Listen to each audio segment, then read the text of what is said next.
Have you ever wondered how your sales performance compares against your competitors and peers? The B2B Sales Benchmark Report provides the definitive guide to what success looks like in 2021. See how you compare in terms of win rate, sales cycle, average deal value, relationships, and engagement. You can see the results and get the full report at ebsta.com/B2B-sales-benchmarks.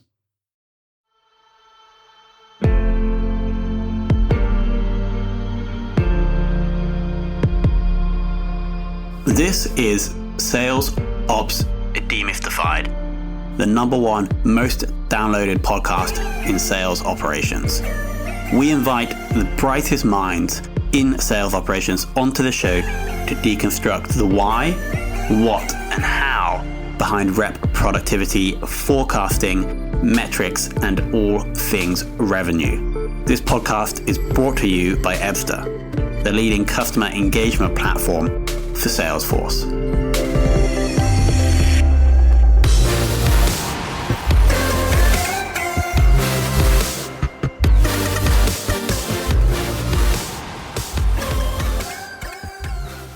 Welcome to another very special episode of the Sales Ops Demystified podcast. We are joined by Greg Larson of Lingotech. Now, Greg, like a few of our guests, has segued into sales operations through a background in sales.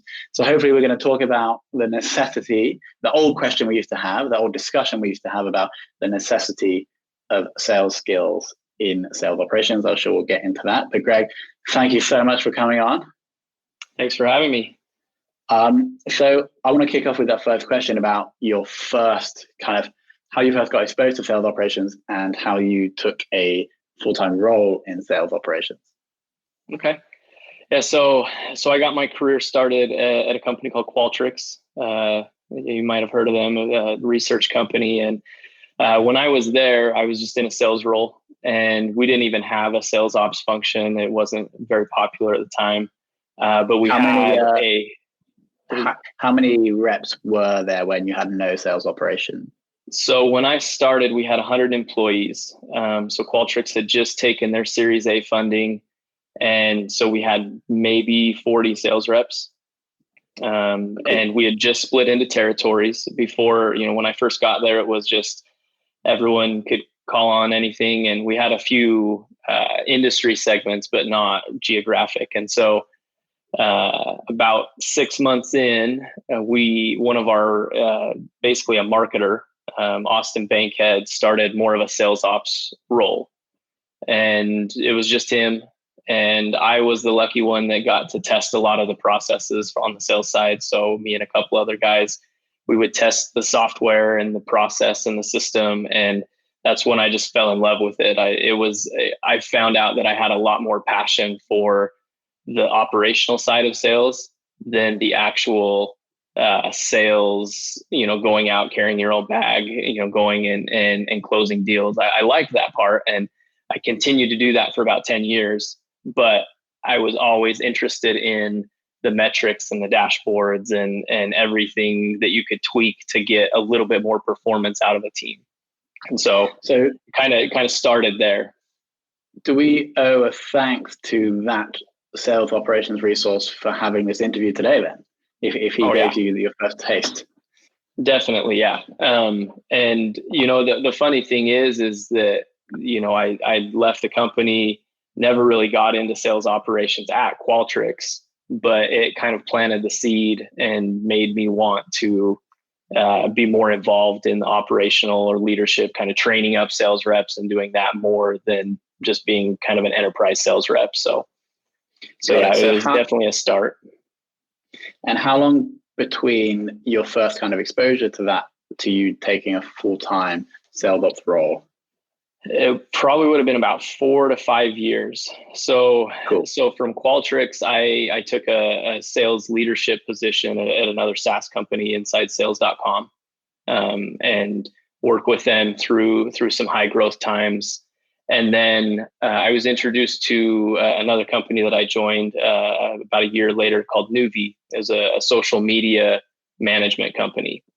And Going into Nuvve, there were only 9 sales reps when I had some connections there, some colleagues that were already there, and I could tell they were going to scale quickly, but they didn't even have a system in place. Salesforce wasn't really in place. There was no training, onboarding, implementation, anything like that. And so I came into that role with the goal, with the CEO straight out to, hey, I want to run the sales enablement, sales operations side of the business and kind of be the one to help you build that. And he said, well, this is kind of what you alluded to. We want to make sure you know what you're doing, right? We want to make sure the person training the sales team and helping them with the process knows how to sell.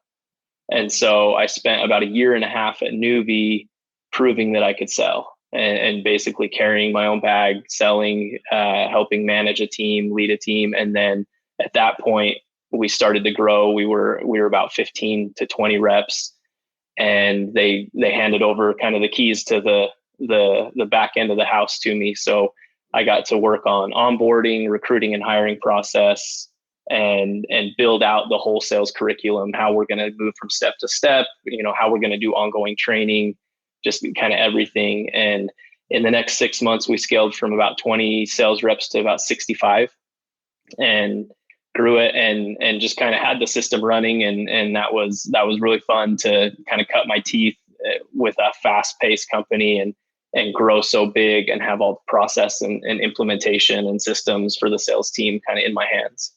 So Got it. And then if we fast forward to today at Lingotech, can you share just rough numbers of amount of salespeople and amount of people in the ops team? Yeah. So Lingotech is completely different from some of the other companies that I've been at. So it's a software company, startup. We do language services and language software. So we help companies that need to translate their content and their website into other languages. We are a lot more enterprise than other companies. We don't do much small business. And so we have about six to eight account executives is all. And all of them are field sales reps. So they're enterprise sales reps that live in, Boston and New York and Chicago, LA, London. And they are out there essentially on their own, carrying a territory, managing a territory for themselves. And then I have a team of SDRs that will help feed the funnel for them. And then in-house, though, one of those SDRs helps me. But other than that, it's kind of me on the operational side, along with, some sales leaders. So it's a lot different beast than a 65-man inside sales team. But it's kind of brings its own challenges because the people that you're supporting, I see them in person maybe 5 times a year. And so you have to build up a good rapport and provide good systems that, they'll use even when you're not right behind them saying, hey, use this tool or do that or do this. Got it. And to focus on that more, how, especially with this remote relationship, how have you been able to build the relationship with the team and then influence sales reps to adopt a new process or tool? Right. So I think the first part was just they've got to trust you. And I feel like that's where the sales background comes in, especially when you don't have that face-to-face time to build rapport. When you're negotiating a deal or talking through a contract, knowing that you have experience as that frontline person helps in your credibility a lot. I don't think it's necessary, but it definitely helps build the rapport faster with the sales team. So that was helpful. And then just the biggest thing is over communicate. When you're not in the office and you can't just have a kind of a one-on-one conversation, between phone calls or anything like that, then I found those sales reps can feel alone sometimes. We try to pair them in teams so they have some communication with other sales reps, but really, if they don't hear from you for 2 weeks because, everything's running smoothly, you still lose some of that credibility. So, not just bugging them, but reaching out with ideas and pinging them for questions, hey, what are you seeing? What can we change? What's working well? Just constantly in communication. And that way, that they know you're there and they know that they're there, if that makes sense. That they're not just on an island. Got it. And can you quickly share the core sales tech stack you have at LingoTech? Yeah. So because of the remote nature of a lot of our sales, we have a few more than things than most companies. So we're a Salesforce shop. We use Salesforce. I've been using Salesforce since 2008, so I would be lost without it. And so we use that. We use Pardot as a marketing automation system, and then our sales team and SDRs use a product called Groove for their sales automation. It's very similar to Outreach, but it's a little more startup, or it's kind of disrupting the market a little bit right now. On top of that, we use LinkedIn Sales Navigator as kind of our main finding people tool. And then to find contact info, we supplement Sales Navigator with Lead IQ. So a lot of systems in place. We use Zoom for video conferencing, and then we use Slack for kind of just internal communications. Got it. So a lot of stuff. I assume that right now you're responsible for the data quality within Salesforce. If yes, how are you currently managing that?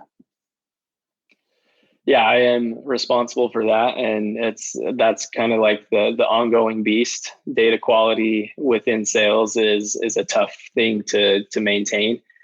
Some of the things that we do, I have a lot of automation in place that will not allow bad data in. So duplicate accounts, leads, missing information on records. We put a lot of validation rules in place to make sure that the sales reps fill out everything that they need to, but we also limit the amount of things that we actually require them to fill out. So we have kind of 8 to 10 core pieces of information that we ask the sales team to always keep up to date. Everything else is supplemented from services teams or support teams, everything else. So that way, while the ask is very strict, hey, you have to have this data in and accurate all the time, it's not big. I've seen some instances where the opportunity has 65 fields that have to be filled out in order to close it, and your sales rep's just going to quit. And literally, not just on the opportunity, they're just going to leave. It's too hard for them to do their job and keep the data up to date. Mm-hmm. So we kind of have a combination of only the core is required, but we expect the sales team to keep that up to date, and then we put validation rules so that it's, personally for me, it's not so that I'm emailing them, nagging them like, hey, you got to do this, you got to do this, you got to do this. The system does it for them, and it doesn't come from my email address. It comes from like the workflow email address, so they don't get mad at me. It's part of the system. Mm-hmm. And so a little self-serving there, but.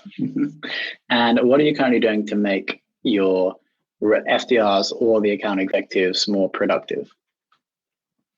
It's a really good question. It's something that we look at all the time.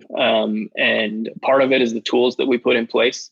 I review our tech stack every year, and we don't make changes every year, but I want to know that we have the best available tools out there so that they don't have to kind of play behind the rest of the team. I want them to have every opportunity to be successful. And then what I've found is you can train someone and you can push them to work harder and more efficient and everything else. But at the end of the day, it's kind of an internal decision for a lot of these guys to work more efficiently or harder, especially when they're not in the presence of other people. There's nothing stopping my account executives from taking a couple days off and not doing anything. And that's by design. We trust them. They're 10 plus, 15 plus year enterprise sales guys, so they don't need to punch a clock.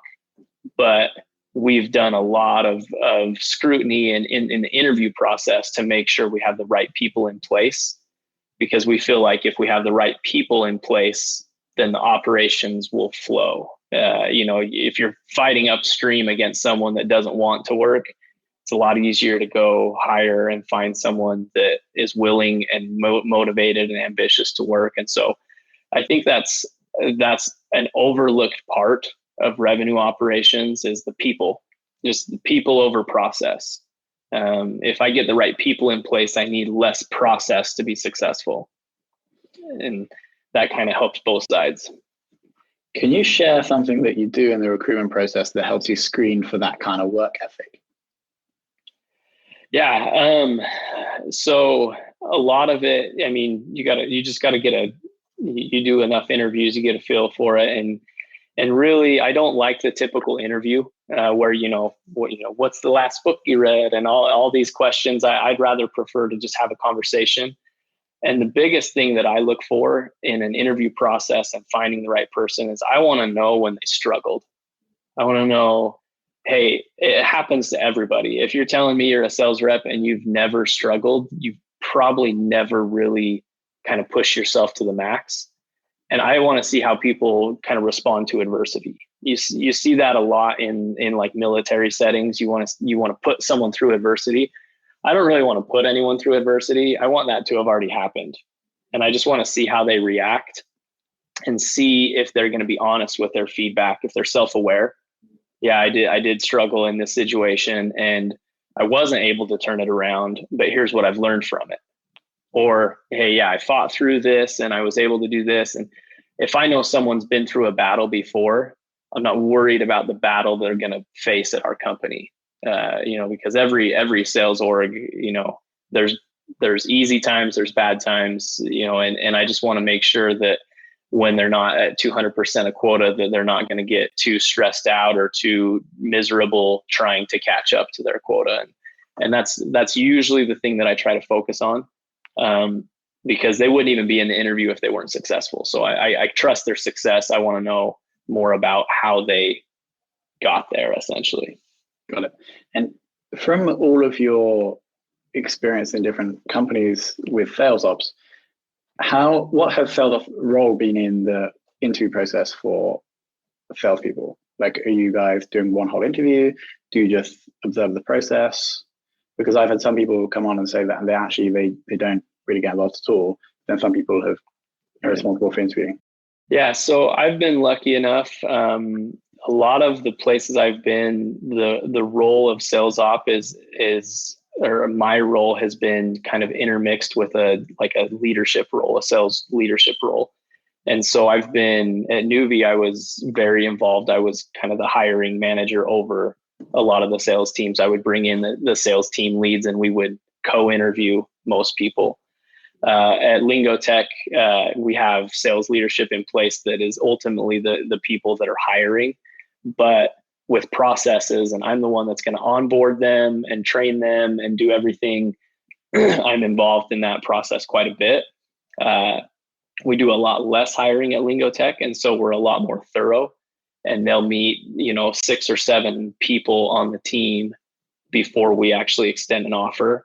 And so it's a lot more of a committee decision than it is like a VP of sales saying, hey, this is my guy. And then all of a sudden everybody else gets to meet him on the first day. So it's a lot more involved process. And I think that's good because I can give someone insight on how well I think they can adapt to our system, because we want them to sell within our system. We don't want, this rogue sales rep that's, just going crazy, discounting all over the place and doing stuff that is just going to be a headache for everybody else on the team. So you get a few different perspectives, and I think that's healthy to get kind of a full circle perspective on a recruit. Got it. Can you share your involvement in the sales forecasting process? Are you responsible for presenting the forecast to the VP of sales? Yeah, so the way that we do it at Lingotech is we have weekly regional calls for the sales team. So every region has a quick call where we go through pipeline every week and we dig in a little bit deeper onto like specific deals. And that is the VP of sales and myself, and then the sales team. So everyone from SDR to sales engineer that's involved in that. So we do the deep dive. It usually takes 30 minutes, every week. And then I run a forecasting call the next day. So then all the regions come together and we do a quick, almost like hold yourself accountable forecast. I already know what it is because we had the deep dive call. And so within Salesforce, we do all of our forecasting with custom objects that I've created. And we do 3 forecasts. We have an automated forecast from Salesforce. that takes our historic close rates on certain stages and provides a probability. So it looks at pipeline and says, okay, there's, $10 million in our pipeline for this quarter. Based on our probability index, we're going to close, 4.5 million.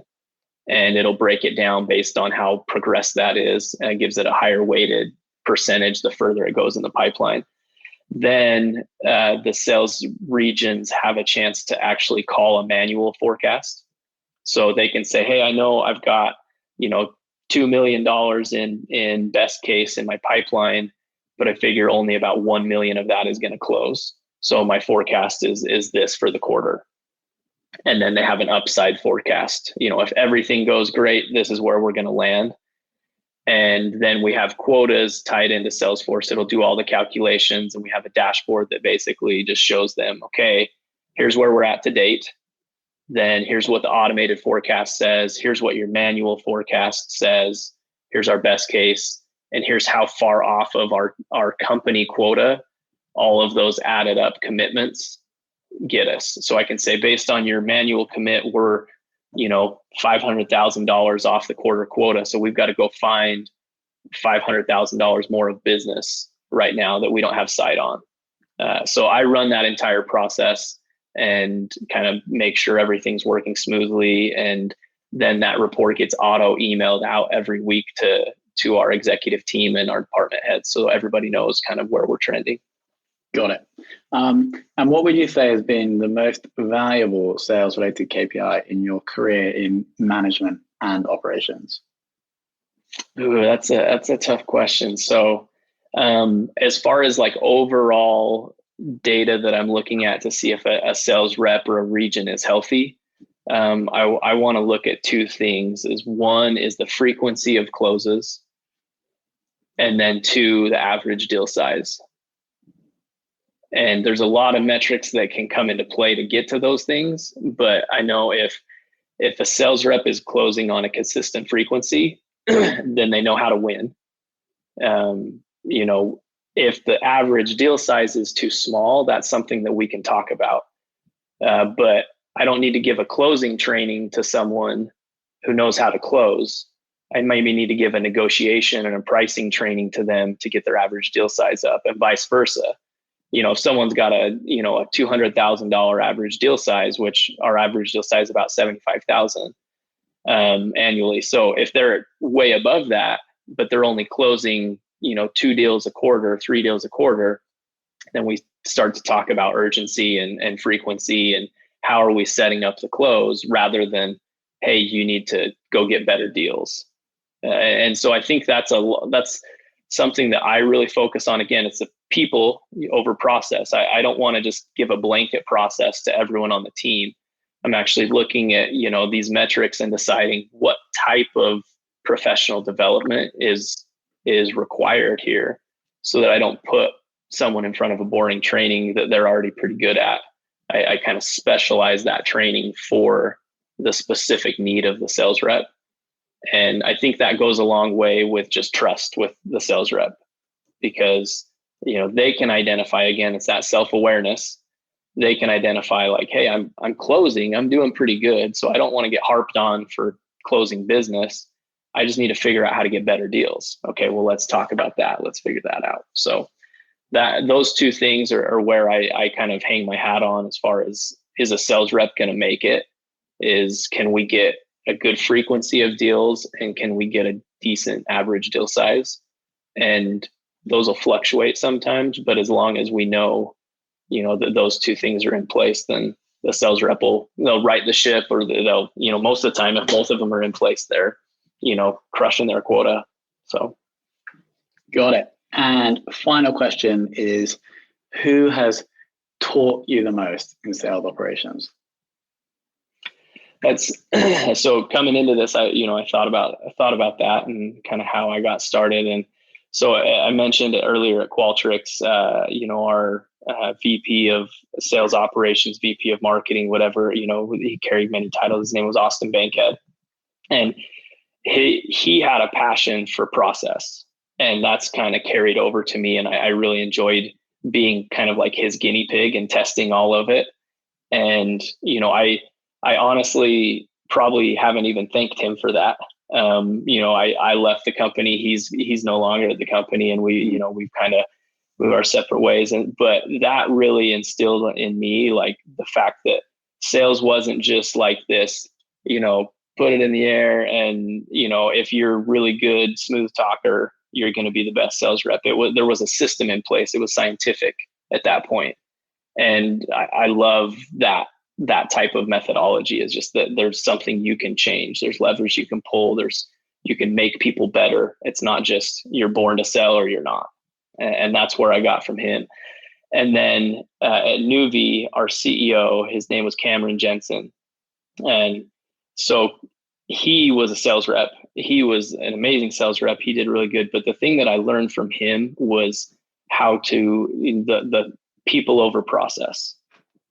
Everybody has something that they want in life. Everybody has something they want out of a job. And your job is to figure that out. And if you can provide people with a desired goal that they have, they're more likely to help you with your desired goal. And so as we go into systems and as I build things for any company that I'm at, the goal is not really to build this process. The goal is to help the people that the process runs for. And if you can keep the people in mind over the process, then you're usually going to build the right stuff. You're usually not building something just to build it, and it's usually something that's really inherently valuable for those people. And Cameron was a behavioral management major. Just all about getting into the psychology of what makes people decide to do things, and how to influence someone without manipulating them, and to really understand what makes them tick. And so those two kind of yin yang processes, the love of the process, but also the love of the people to the influence that process, have influenced me to kind of develop the strategy and the operations that I use today. Well, thanks to Austin and Cameron. Let me just share a few things I enjoyed here. So if I can imagine this is a massive challenge, being able to influence and build relationships with remote salespeople, and your point about trust and over communication, I think, was a really, really good answer. The point you were making about you don't need a super awesome process if you have really good people, and the whole point about people over process, I thought was really, really good. So being able to trust in reps because you scrutinize so hard in the recruitment process. No one's ever talked about that before, so I think that's really, really good. And how that 6 to 7 people in your current organization will meet with somebody before joining, I think is a really, really great lesson. And then finally, your 2 metrics. I think those 2 are really simple ways of understanding how reps are performing, but also then spotting opportunities for training and improvement. So there are things I enjoyed. And we do actually have a question on the side. Okay. Now I'm not sure if I'm going to... I'm not sure if I understand this question. What is the main difference, I think, between outbound and inbound calling? Does that make sense to you? Yeah. Mm-hmm. Yeah. So we definitely separate them out: outbound sales strategy and inbound. And when I got to Lingo Tech, we developed we call it a sales enablement playbook. And it's a step-by-step process for every sales situation that they get in, with every different type of ideal customer profile. So we have an inbound process. Inbound, someone's interested already. And so we are a lot more interested in why they're interested. And we ask a lot of questions, and we basically try to figure out, okay, why did you come to us? And then, for my SDRs, the thing that I teach them is their goal, they're in sales, they're selling time though. So with an inbound, someone's raising their hand and saying, I want to give you my time. But we can't just brush it away. There's a lot of value in that first conversation because they're excited about it. And the customer is saying, okay, like, I'm really interested. So our SDRs will treat that as almost just a discovery. Okay, why are you interested? Find out everything, and then set them up for a meeting with an AE once they've qualified it. But we always want to give an inbound lead a chance to qualify themselves. If they've got interest and budget and everything, we'll give them a meeting, because we often find that the AEs we have can uncover 3 or 4 other revenue verticals that person wasn't thinking about when they requested a demo. So our SDRs will work really hard on an inbound lead to gather information and set up a meeting. Outbound is a little more complicated. It's a longer process. The first thing that we're doing with outbound is we're trying to establish credibility, and you don't do that by selling.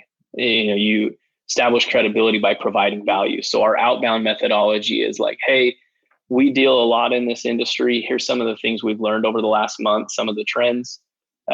Here's some of the people we work with. We'd love to, continue to provide this information for you. And we may not ask for a meeting for maybe 2 or 3 points of contact, whether it's a LinkedIn touch or an email, a phone call, things like that. We just want to get them into a conversation. And then once we know that it's a right fit, that's when the SDR will come in with a meeting request. Is okay, it sounds like it makes sense. But the big thing that I come back to is it's all conversational.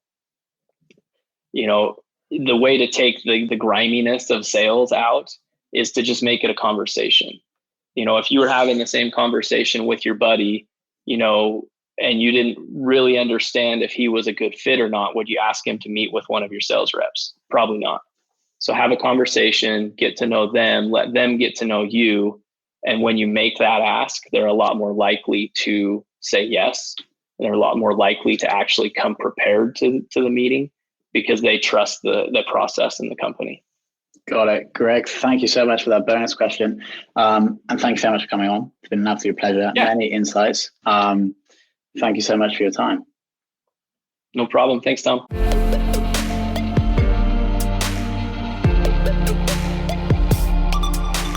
Thank you for listening to this episode of the Sales Ops Demystified podcast. If you are listening on a podcast listening application, then please subscribe, rate, and review. And if you have any questions about the show, if you know a guest, or if you have any questions about sales operations, just hit me up at tomhunt@ebster.com. That's tomhunt@ebster.com.